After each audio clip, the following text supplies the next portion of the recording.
They wanted to dismiss us as being a street gang. Well, we certainly were not a street gang. The threat was that we were a group of young people who were committed to organize into a political power base the poor and oppressed people throughout this country. When you live in a class society, the upper classes, they're in constant fear of what they call the lower classes.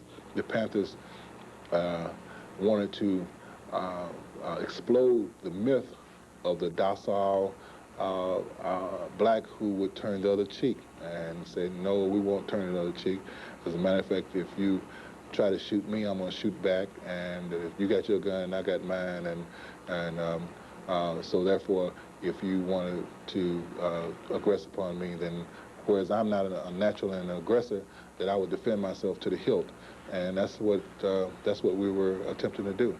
Well, actually, the Black Panther Party in total was a very American phenomenon. It was very similar analytically to the Minutemen, historically, a group of local citizens who rose up to defend their community against aggression, which is what the Black Panther Party conceived itself as, defending the community that blacks lived in from aggression from police forces who were hostile. We said move to a higher level. We're moving to a level whereby the people are going to take over control of their destiny. They're going to take over control of their community. And the first way of doing this is dealing with the most integral part of the fascist three-way oppression. We said demagogic lying politicians and avaricious, greedy businessmen, and we say fascist pig cops. But the one that's most evident, the one that's closest, the one that's more clear, the one that's more defined in the black community is those fascist pig cops. So what we are saying is, if the people can deal with these fools, then we would have taken a revolutionary step, a revolutionary leap, I should say. So that's the program that we think is going to move things to a high level. It's going to raise some contradictions. It's going to cause some antagonistic contradictions. We're prepared to deal with them, and we think the people are prepared to deal with them. We constantly and at all times criticized and condemned racism. We always worked with other organizations. We never used color as the basis of our criticism. We talked about power to the people, and that was very fundamental. That is what essentially democracy is supposed to be about. But the media wanted to portray the Black Panther Party as something that white people would be afraid of. Therefore, it portrayed it as a all-black organization that hated white people and wanted to use violence against white people. But once you have that idea of an organization, then anything they say is bad, and anything that can be done to them is okay. Well, you see, the media has played its traditional role. The white-owned, white-controlled media has played its traditional role back then and today. And their traditional role is to maintain the status quo. Status quo meaning white folks on top, black people on the bottom. So the media did the interpreting of what was going on. And they interpreted everything in the light of how it would impact upon the maintenance of the status quo. Still do it. So you can see that there is a correlation between the type of illegal and subversive Cointelpro actions that the FBI wanted to mount against the party and the image that was created in the media of the party. It's okay to do these things to a group of bad guys. The slave master never liked the slave to get in a defensive position. He's called an uppity nigger and he's lynched. But when you begin to study ways in which to thwart this genocide, these genocidal wars, and come up with ideas, logical ideas, ideas that will work, then you become the greatest threat to the internal security of the United States.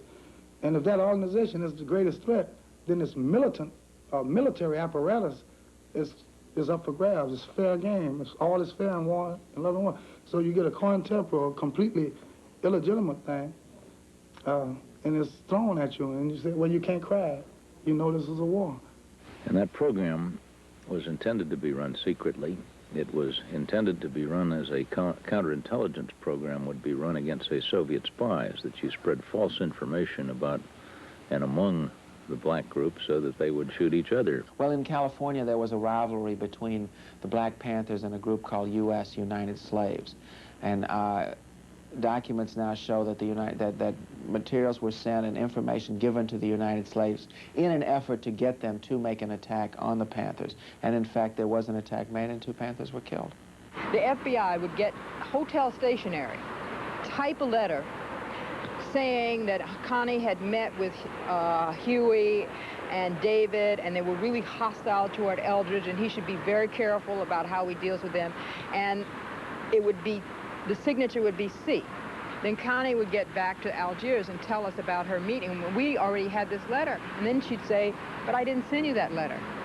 So then we'd say, oh, she's lying. In one situation, the FBI used a fugitive named George Sams, and they chased him across the country, and they would raid each Panther office just as he left, but they would use his supposed presence there as an excuse.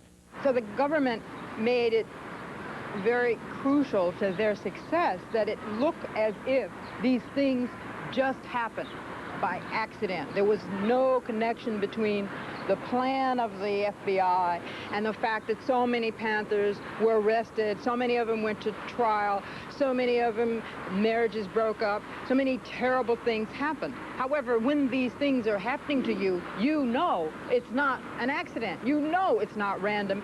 We knew at the time there was a conspiracy. We knew it was planned. We knew it was coordinated.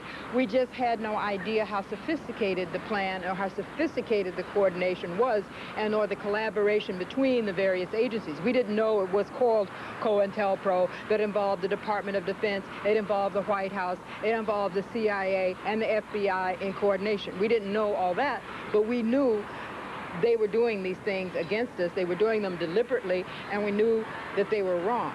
They were able to put a cover on the movement as best as they saw fit through Cointelpro, and the best way was to keep it quiet. Even today, don't talk about it, because it still exists.